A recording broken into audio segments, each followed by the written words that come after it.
सरकार के पास कोई कुबेर का खजाना नहीं है कि सबको पेंशन दी जाए।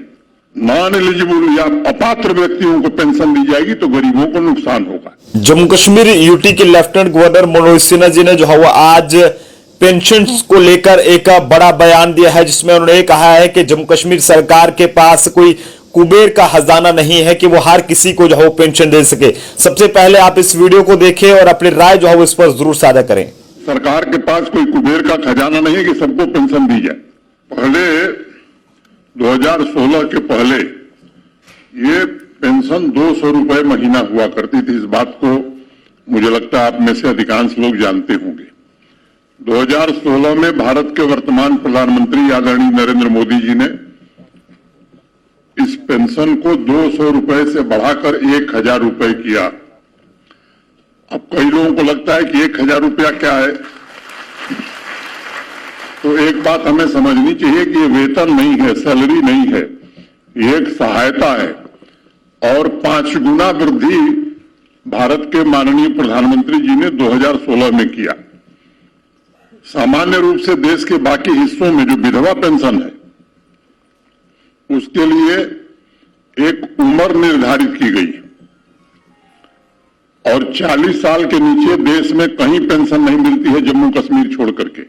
जम्मू कश्मीर अकेला यूटी है जहां हम लोगों ने फैसला किया कि 18 वर्ष की भी अगर कोई हमारी बहन बच्ची विधवा हुई है तो उसे भी आर्थिक सहायता दी जाएगी।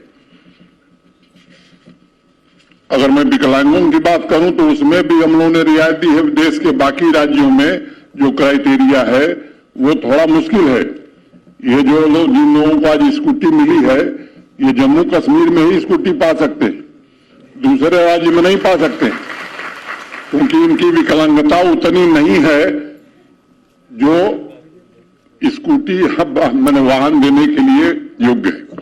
मेयर साहब ने जो बात उठाई है मैं उस एक बात उनको बताना चाहता हूं। ये पेंशन चाहे वो विधवा पेंशन हो या ओल्ड एज पेंशन हो, ये गरीब लोगों के लिए बनी हुई है और इसमें जिला कलेक्टर न सूची बना सकते हैं, न बदल सकते हैं, न एलजी बदल सकते हैं। जब जनगणना होती है तो जनगणना के समय ही कौन गरीब है कौन पात्र है ये तय हो जाता है। प्रियॉरिटी हाउस होल्ड का राशन कार्ड नहीं बना ये आधार नहीं है। अगर उसका नाम प्रियॉरिटी हाउस होल्ड में था तो पुराने रिकॉर्ड के आधार पर भी पेंशन बन सकती है। ये मैं इस बात को जोर देके कहना चाहता हूं। तो इसलिए ये भ्रम है, जो पात्र हैं उनको पेंशन दे दी गई, कोई बचा है तो उसे भी दे दी जाएगी, लेकिन जो पात्र नहीं है, जो एलिजिबल नहीं है, उसे कोई नहीं दे सकता। और मैं समझता हूं कि अगर नॉन एलिजिबल या अपात्र व्यक्तियों को पेंशन दी जाएगी तो गरीबों को नुकसान होगा, क्योंकि सरकार के पास कोई कुबेर का खजाना नहीं है कि सबको पेंशन दी जाए। सरकार बाकी खर्चों में कटौती करके जरूरतमंद लोगों की मदद के लिए व्यवस्था चलाती है और जो कुछ नॉर्म्स में ढिलाई दी जा सकती थी या लोगों के लिए सहूलियत और हो वो कर दिया गया। और भी किसी का कोई इस तरह का सुझाव होगा जो किया जा सकता है तो जरूर किया जाएगा, लेकिन एक बात हमें ध्यान रखनी चाहिए कि जब भी योजनाओं का दुरुपयोग होता है तो सबसे ज्यादा असर गरीब आदमी पर होता है। और जो असली कठिनाई थी कि एक 80 साल का बुजुर्ग 4 बार जाए अपनी पेंशन के रिन्यूअल के लिए, मुझे लगता है कि उसमें उस आर्थिक रूप से भी उसकी क्षति होती थी, शारीरिक रूप से भी उसे पीड़ा होती थी।